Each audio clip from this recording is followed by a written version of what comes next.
Bonjour à tous, je vous retrouve aujourd'hui dans une vidéo investissement, épargne, finance en général. Je vais vous dire tout simplement un petit peu où on en est. Je vous ai en fait posé une question sur Insta, je vous ai demandé si ça vous intéressait plutôt d'entendre parler des entretiens aux États-Unis puisque je suis en ce moment en plein processus d'entretien, donc je m'étais dit que c'était l'occasion, ou si vous voulez entendre parler plutôt de où on en est en termes de finances. Vous avez choisi les finances, donc, enfin, en tout cas, au moment où j'ai regardé où ça en était au niveau du sondage, parce que je crois que ça a pas mal bougé dans la journée. Voilà. Pour ceux qui me suivent pas encore sur Insta d'ailleurs, mon Insta c'est Aurora Miami, exactement comme pour YouTube, donc c'est assez facile. Voilà. Avant de commencer cette vidéo, je tiens à faire un mini résumé de d'où on vient, pour ceux qui ne le sauraient pas encore, ou pour ceux qui sont nouveaux ici. Kevin et moi, avant d'arriver aux États-Unis, on était tous les deux étudiants en France, on vient de la même région. Assez vite, Kevin est venu vivre dans mon petit appartement de 14 mètres carrés à l'époque. On a vécu très exactement 2 ans dans cet appartement.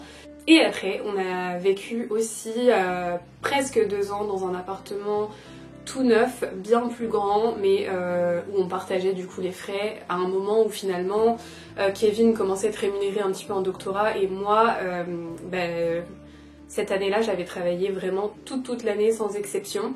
Il faut savoir aussi que chaque été, dès que c'était possible, lui comme moi, on travaillait en même temps que les études. Pas pour pouvoir dépenser, au contraire, on restait minimaliste en termes de matériel, on va dire. On a toujours privilégié les expériences quand ça l'était possible au matériel.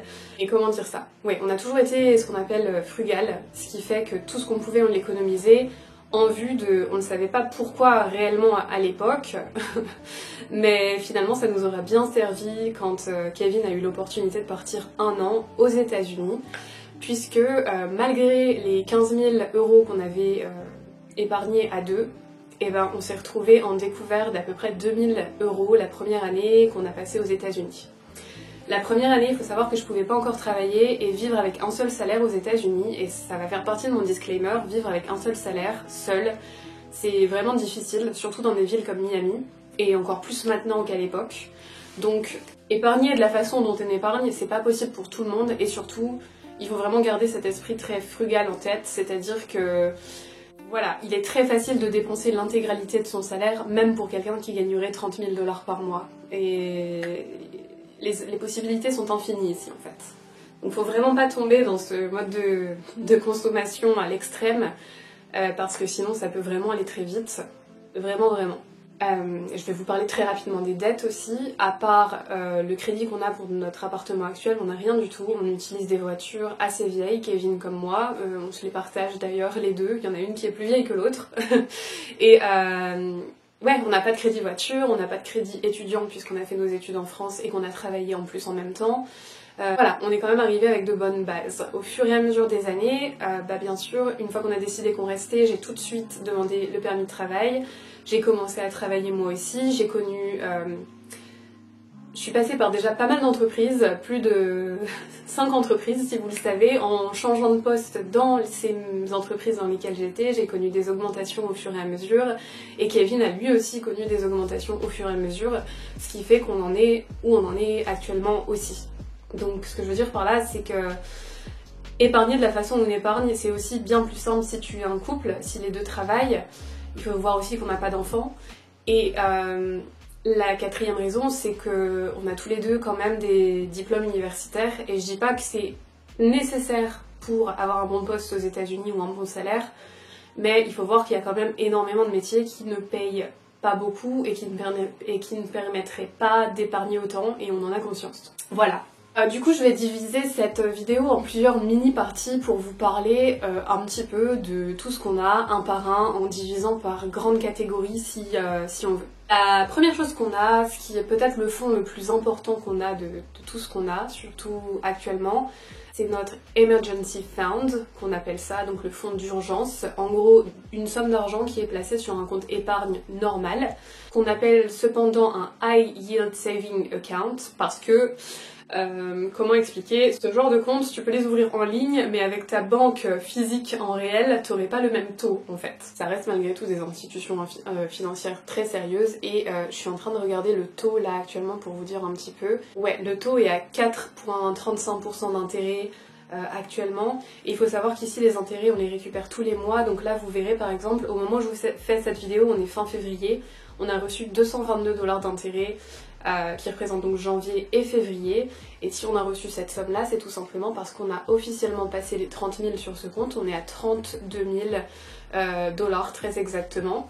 Il est recommandé d'avoir dans son fonds d'urgence 3 à 6 mois de salaire ou 3 à 6 mois de ses dépenses, on va dire, parce que Kevin et moi en l'occurrence on ne dépense pas du tout l'intégralité de nos revenus quand on travaille tous les deux. C'est le fonds d'urgence pour n'importe quelle urgence qui peut se produire, et vous l'avez vu avec notre augmentation assez surprenante de loyer récemment. Je vous remettrai la vidéo ici au cas où ça vous intéresse si vous ne l'avez pas encore vue. Mais il peut y avoir des surprises financières qui impactent le budget de plusieurs milliers, voire dizaines de milliers de dollars aux États-Unis. Mais voilà, pour vous donner une petite idée de pourquoi on économise dans un fonds d'urgence et pourquoi c'est si important que ça, d'autant que ça nous rapporte quand même un petit peu d'intérêt, moins que le marché boursier, largement moins, mais 4% et quelques, ça reste quand même ça. Et honnêtement, avoir un fonds d'urgence, peu importe dans quel pays vous êtes, ça me paraît essentiel. À ajuster bien sûr, il faut bien sûr bien moins dans un pays où les dépenses seraient moindres aussi, mais nous, rien qu'en termes de logement et de factures, on atteint déjà des sommes assez incroyables par mois, donc c'est pour ça qu'on essaie d'avoir pas mal sur ce compte-là. Et d'ailleurs, le domaine dans lequel je travaille étant pas mal impacté par les licenciements, dès mon premier licenciement de l'année dernière, j'avais tout de suite fait en sorte de retrouver du travail au plus vite que possible et j'ai eu de la chance cette première fois-là. Et du coup, j'avais double revenu puisque mon ancien travail me payait encore. Puisque quand ils te licencient, vous savez l'histoire des 3 mois où ils te payent encore ensuite, quand ils t'ont pas prévenu d'avance. Plus comme j'ai retrouvé un travail quasiment aussitôt, j'étais payée par ce nouveau travail aussi. Et tout l'extra en fait est parti dans notre fonds d'urgence parce que on était propriétaire depuis pas si longtemps que ça, donc c'est vrai que le fonds d'urgence il avait pris quand même un petit coup.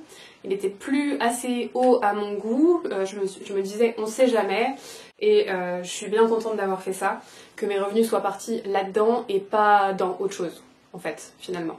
Ok, maintenant je vais vous parler des comptes retraite qui sont mes favoris. Pourquoi les comptes retraite sont mes favoris? Parce que au début, la première fois que ma toute première entreprise m'a parlé en fait du 401k et si je voulais en ouvrir un ou non, ma première réaction ça a été de dire non. Je me disais mais qu'est-ce que c'est que ce truc, j'en ai aucune idée. Aller en ligne pour essayer de comprendre ce que c'était et de comprendre comment ça marche et d'essayer de m'intéresser un peu plus à la retraite aux États-Unis. C'est ce qui m'a menée dans tout ce cheminement finance et j'ai jamais lâché depuis en fait. Les finances personnelles sont devenues une part intégrante de ma vie. C'est comme ça que j'ai commencé à entendre parler des fonds communs de placement, des ETF, des différents comptes retraite, des différents véhicules d'investissement qu'il existe. Et c'est comme ça aussi que j'ai entendu parler du mouvement FIRE, qui est le mouvement d'indépendance financière et de retraite anticipée, qui depuis est un objectif ultime. Je vais vous parler dans un premier abord de mes comptes retraite à moi. J'ai donc un IRA traditionnel, Traditional IRA, qui est un compte sur lequel place de l'argent qui n'a pas encore été imposé d'une certaine façon. C'est un petit peu comme le compte de l'entreprise, le 401k, où finalement l'argent que tu mets sur ce compte, il est comme enlevé de tes revenus annuels, tu ne seras pas imposé sur cette somme, mais tu seras imposé le jour où tu les retires de ce compte à 59 ans et demi, sans quoi si tu les retires avant, tu as une pénalité d'environ 20%, si je veux pas dire de bêtises. Ça reste avantageux parce que je vous ai déjà expliqué, avec l'entreprise, le 401k il est souvent matché, c'est-à-dire que si tu mets 5% de tes revenus chaque mois, l'entreprise met 5% aussi, et ensuite cette somme elle est placée sur des fonds communs de placement, etc. de ton choix, et je vais vous montrer un petit peu quels sont mes choix justement. Je n'ai plus de 401k, tout se retrouve sur mon IRA traditionnel, et on est à 11 175 $ actuellement. Pourquoi tout est là-dessus? Tout simplement parce que comme j'ai été licenciée, généralement ce que je fais c'est que j'enlève l'argent de mon 401k et je le mets sur ce compte à la place. Il n'y a pas d'implication en termes des impôts puisque tu mets sur un compte qui était non imposé et tu redéplaces vers un compte qui est non imposé également. Si c'est clair ce que je dis, je suis pas sûre. Et je vais prendre mon ordinateur pour vous dire un petit peu dans quoi mon argent est placé sur ce compte spécifique, mais globalement on est dans le fonds commun de placement VFIAX.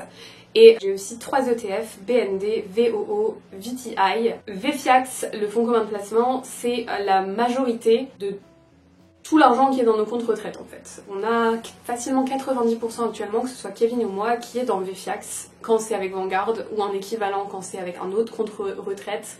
Mais c'est le fonds commun de placement qui englobe les 500 plus grosses compagnies américaines telles que Microsoft, Apple, etc. Je vous en ai déjà parlé et je vous invite à aller voir ce que c'est sur internet si vous ne connaissez pas. On l'appelle aussi le S&P 500 tout simplement. Mais le fonds commun de placement qui représente ce S&P 500 a un nom différent selon l'institution financière dans laquelle tu places ton argent en fait, tout simplement. C'est aussi simple que ça. J'ai aussi un Roth IRA, qui est un compte retraite aussi, sur lequel tu ne peux pas mettre plus de 7000 $ par an. C'était 6000 il y a quelques années de ça d'ailleurs, ça monte au fur et à mesure de l'inflation en fait chaque année. Et pourquoi tu peux pas mettre plus que ça? Parce que c'est un compte qui est ultra avantagé. Sur celui-ci, tu mets de l'argent sur lequel tu as déjà été imposé. Par exemple, je reçois mon salaire net, j'ai déjà été imposée et je décide de mettre 500 $ de mon salaire sur le Roth IRA. C'est magnifique parce que c'est un compte sur lequel tu ne paieras pas d'impôts. Donc si tu attends les fameux 59 ans et demi, cette fois-ci, le jour où tu retires les sommes, que ce soit les sommes de départ ou les intérêts générés après toutes ces années, tu n'auras pas d'impôts à payer, contrairement à l'autre compte dont je vous ai parlé juste avant, qui est l'IRA traditionnel ou le 401k en entreprise, puisque les deux marchent de la façon un petit peu pareille. En gros, dès que tu as le mot Roth devant, ça veut dire que tu es limité dans la somme que tu peux mettre chaque année, mais c'est ultra avantagé en termes d'impôts futurs. Voilà, d'où le fait que ça peut être très judicieux d'optimiser ça tous les ans, ce qu'on essaie de faire depuis qu'on travaille tous les deux et qu'on a les revenus nécessaires pour pouvoir le faire. Donc le but c'est de mettre le maximum sur nos comptes respectifs, Kevin comme moi, chaque année de ce qu'il est possible de mettre sur ce compte-là. Et sur mon Roth, j'ai deux fonds communs de placement, j'ai le VFIAX, j'ai aussi un peu du VTSAX. C'est le Total Stock Market, ça reprend un peu le VFIAX honnêtement, les 500 plus grosses compagnies type Microsoft, Apple, Facebook, Google, tout ça, sauf que là il y a encore plus de compagnies que ça, je crois qu'il y en a 3000 au total, c'est encore plus large, mais globalement les gains sont à peu près similaires. Donc voilà pour vous donner une idée, et j'ai quelques ETF, BND, VOO, VTI, Vexus. Vexus c'est le fonds international, j'ai moins de 3% là-dessus je crois. VTI, VOO ça reprend les fonds communs de placement que je vous ai dit juste avant, mais là c'est version ETF. Et BND, j'ai oublié de vous dire juste avant, mais c'est en gros des obligations et pas des actions. Donc la part des obligations est censée grandir au fur et à mesure qu'on approchera de nos vieux âges. Oui. Donc pour tout vous dire, au total, sur ces deux comptes desquels je vous parle, il y a 33 848. Vous allez voir ma performance à 6600 $ de retour, soit 10,3% depuis le début de mes investissements. Mais il faut savoir qu'en fait c'est plus.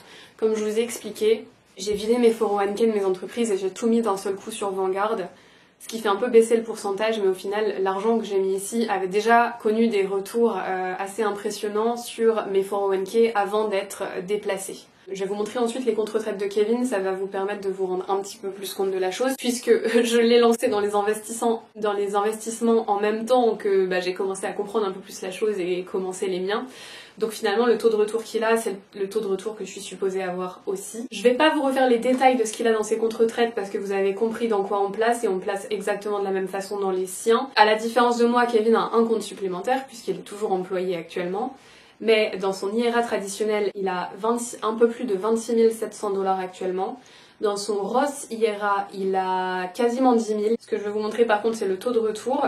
Sa performance est à 22,90% depuis qu'on a commencé à investir, ce qui représente sur 37 390 qu'il a sur les comptes traditionnels IRA et IRA, ça ne prend pas en compte son compte d'entreprise. Et bien sur ces 37 000 et quelques, 10 000 représentent uniquement du gain. Voilà, pour vous donner une petite idée à quel point la magie du compound interest est importante. Les intérêts composés, si je dois dire en français, me semble-t-il. Et dans son 401k d'entreprise, il a 20 680 $. Voilà, pour vous donner une petite idée, et tout est placé sur le même type de fonds. Voilà, pour vous donner une petite idée que maintenant finalement notre argent grandit sans même qu'on ait à ajouter davantage de dollars sur ces comptes-là. Le but bien sûr c'est de continuer à investir indéfiniment jusqu'à ce qu'on atteigne l'indépendance financière et qu'on puisse être tous les deux libérés de nos obligations professionnelles, si je dois dire ça comme ça, et qu'on puisse se concentrer sur les choses qui nous tiennent à cœur ou mettre notre temps dans des causes différentes par exemple. Je pense que j'ai fait un petit peu le tour des comptes retraite. Maintenant on va passer au compte brokerage. Pour vous donner une petite idée, le compte brokerage c'est un petit peu le compte où tu vas commencer à mettre de l'argent quand tu as optimisé tout le reste des comptes. En tout cas selon notre stratégie. Encore une fois, je suis pas conseillère financière, je vous parle simplement de notre expérience, de notre situation financière à nous. Je suis juste une passionnée des finances, je suis pas du tout dans le domaine, dans les faits. On a seulement 878 $ dans ce compte brokerage parce que dans l'immédiat, vraiment, avec ce qu'on gagne, on s'est vraiment concentré sur le fonds d'urgence, sur les comptes retraite et on n'a pas encore vraiment eu l'occasion de mettre beaucoup dans le brokerage, mais ça viendra dans le futur. Proche et moins proche peut-être, je n'en suis pas certaine. Je vous dirai comment s'est passé mon entretien, si je retrouve un travail peut-être. Mais voilà. Donc le brokerage c'est aussi le premier compte dans lequel on piocherait le jour où on atteint notre retraite anticipée. Donc le but ouais, c'est vraiment qu'il y ait beaucoup plus là-dessus au bout d'un moment. Et sinon ça marche de la même façon, j'ai oublié de vous dire ça. C'est-à-dire que sur ce compte brokerage, bon, pour l'instant il n'y en a pas beaucoup, mais on va placer exactement sur les mêmes fonds communs de placement. Majoritairement, si vous entendez ronfler, c'est mon chien, by the way. Mais oui. Mais c'est-à-dire majoritairement sur le S&P 500, le S&P 500, et un petit peu sur des obligations peut-être. Ensuite, ce qu'on attendait tous, la crypto. Je vous ai fait une story sur Insta qui vous a un petit peu spoilé la chose, mais notre compte crypto a atteint 6600 et des brouettes, quasiment 6700 au moment où je le regarde là. Et c'est majoritairement de l'Ethereum et un chouïa de Bitcoin, mais majoritairement en fait je suis quasiment 100% dans l'Ethereum, si vous voulez une idée globale. C'est vraiment le truc qui m'intéresse le plus à l'heure actuelle des choses. Ça a monté énormément puisque nos investissements de départ, si on peut dire ça comme ça en crypto, c'est l'équivalent de 1500 $. En ce moment, bien sûr, la crypto est en train de monter en flèche, donc c'est ce qui explique aussi cette grosse somme. Ça pourrait très bien redescendre à un moment donné. La crypto, c'est un petit peu l'endroit où je m'amuse. Ça représente un pourcentage faible de l'argent qu'on a à disposition. Ça représente 5% actuellement parce que tout a monté, mais bon, vous voyez un petit peu l'idée. Il y a énormément de fluctuations, c'est ultra volatile. Et c'est l'endroit où je m'amuse un petit peu, où je me permets, quand je trouve que la somme est un peu haute, de revendre pour acheter quand ça redescend.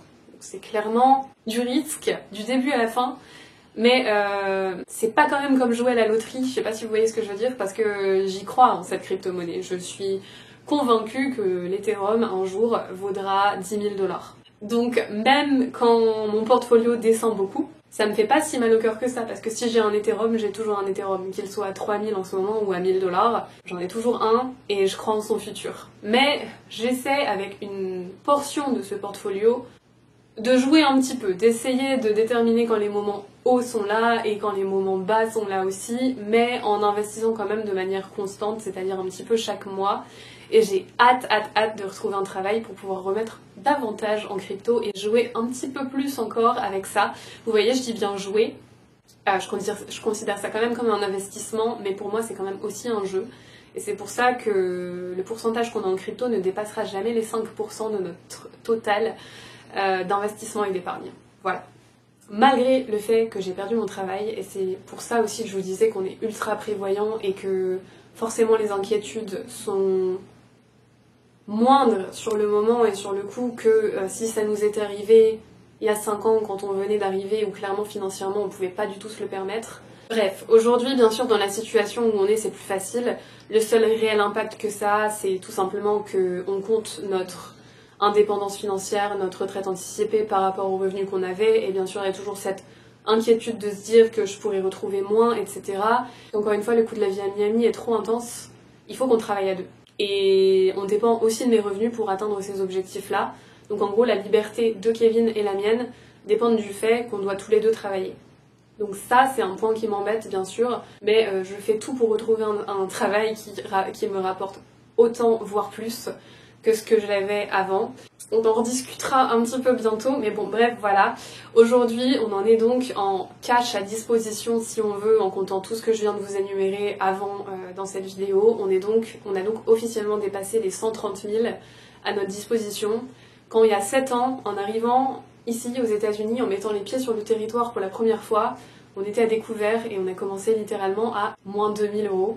Et en fait honnêtement ces premiers 100 000 $, ça nous a paru éternel de les avoir, de les mettre de côté, parce qu'on met quand même de côté des sommes assez impressionnantes tous les mois. Enfin, ça nous aura valu des mois quand même de privation, des années un petit peu où on aurait pu tellement bien vivre. Et en fait, les États-Unis c'est un pays où t'es vraiment très vite tenté. Bon, faux problème vous allez me dire.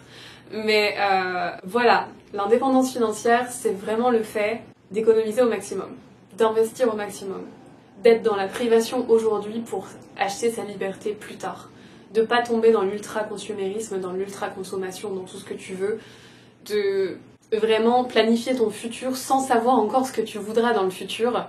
Donc parfois tu sais pas trop où tu vas, mais tu vas vers quelque chose de solide et c'est ça l'important. Et nous c'est ça qui nous rend légers en fait, donc on continuera d'investir de cette façon-là.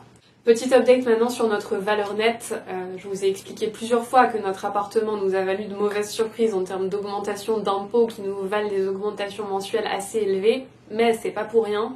C'est qu'il a pris en valeur un peu trop. Notre appartement coûte en gros aujourd'hui un peu plus d'un demi-million, quand on l'a pas du tout payé ce prix-là à la base, et ça fait seulement quelques années, si vous avez tout suivi. Donc si on ajoute la valeur actuelle de notre appartement, moins ce qui nous reste à payer pour le crédit, ajouté à tous les comptes dont je vous parlais juste avant, notre valeur nette c'est 274 000 $.